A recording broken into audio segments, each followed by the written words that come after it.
Hey guys! So we finally made it to what is essentially a milestone day for Inktober, which is day number 10. We're a third of the way there, so I'm pretty proud of myself for making it this far, and it gives me a lot of encouragement for what I might be able to accomplish in the future. But in order to sort of commemorate this idea of a milestone day, I wanted to really push my limits with today's piece. And so it's quite a bit more complex than some I've done on prior days, and I really was trying to evoke a sense of a scene, of a place and a time. A lot of effort went into this piece. The research alone took several hours. I was looking at a lot of Victorian era clothing and hairstyles and architecture and fountains, and I was really just trying to replicate that feeling. And something I've really been trying to explore with this year's Inktober specifically is the concept of drawing things that I really, really like. And sometimes I find myself pushing away thoughts of what I want to draw because it doesn't really quote-unquote fit. And I talked about this briefly in yesterday's video, but I really feel as though this can ultimately become a hindrance to your advancement as an artist.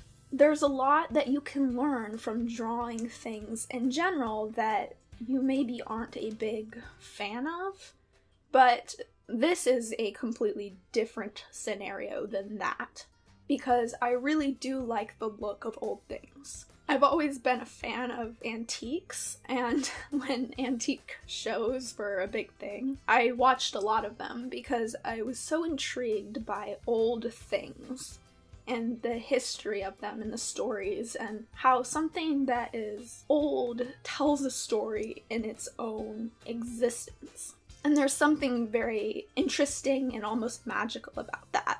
And so with this piece, I wanted to convey that sense of mystery, but also intrigue and elegance.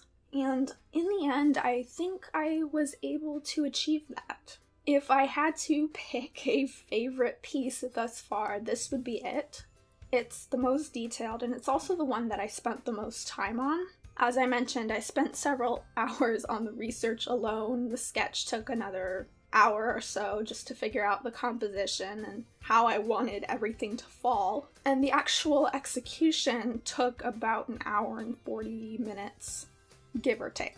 So in the end, this was a very time-consuming piece, and I think the time that I spent researching and looking up references and just studying old things in general comes across in the way the finished piece actually appears.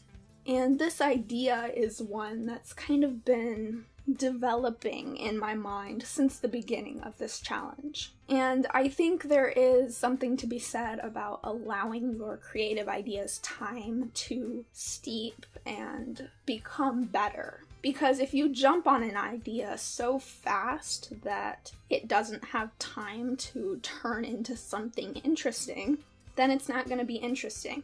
The word steep that I used earlier is a good example because you steep tea, and the longer you leave that tea bag in the water, the stronger your tea becomes. And sometimes the tea can get a little overbearing, so I haven't let any of my art pieces get to that point. I don't think. Maybe I have, I'm just not aware of it. But it is an interesting comparison because the longer you allow your ideas to develop, then they're going to be, by default, more developed.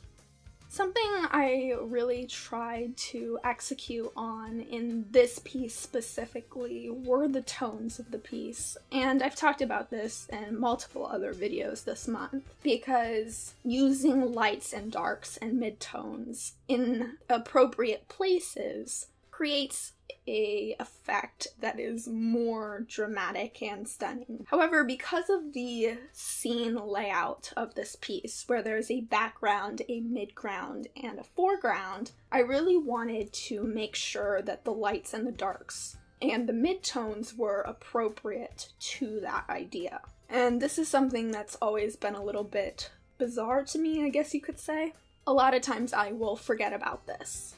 But typically, when objects are closer to the foreground, they're going to be darker, and as they fade back into the background, they become lighter. And so with this piece, the fact that the fountain is almost blending in with the background was a purposeful decision that I made. I did add some shadows because that will exist, especially because this fountain is not meant to be so far away that it disappears. But I definitely wanted to differentiate between the fountain and the figure, and the fact that she was supposed to be the focal point.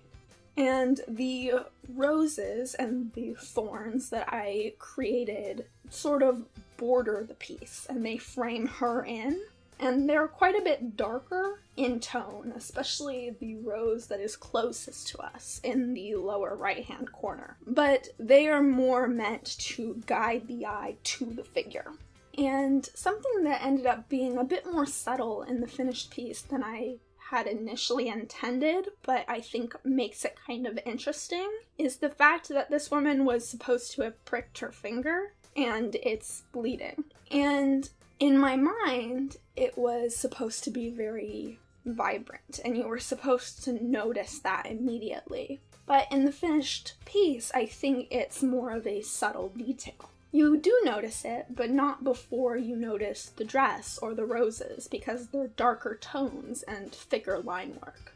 However, when you continue to study the piece, you do notice that she has blood dripping from her finger, and it adds a bit more interest, specifically in the fact that she's looking directly at a rose. When I started working on this piece, I definitely had some things that I wanted to challenge myself with. I knew that I wanted to have a little bit of a different facial shape, because typically when I draw profiles, they all look very similar, while in reality, people's profiles do not look exactly the same from person to person. So I knew I wanted to do a nose that was a little less upturned than I typically do. And I also wanted to incorporate hands, because this is something I find that I do pretty frequently, is that even though I can draw hands, I don't like drawing hands, and so I try to ignore the fact that I should be drawing hands. However, of course, if you're bad at something or you even dislike drawing something, you should probably be drawing it until you enjoy it. And so that's something I was trying to accomplish with this piece, is I really wanted to make sure both of her hands were in shot and in a little bit of a different pose. And in the end, I think it works. I think it adds a lot to the piece. And as I mentioned, the blood dripping from her hand adds a whole story element in and of itself. So I hope you guys enjoyed watching this video. There will be links in the description to the supplies I used, and also to my Redbubble shop and my Etsy shop, where you can purchase prints or the original. Thank you all for watching, and I will see you guys next time. Bye.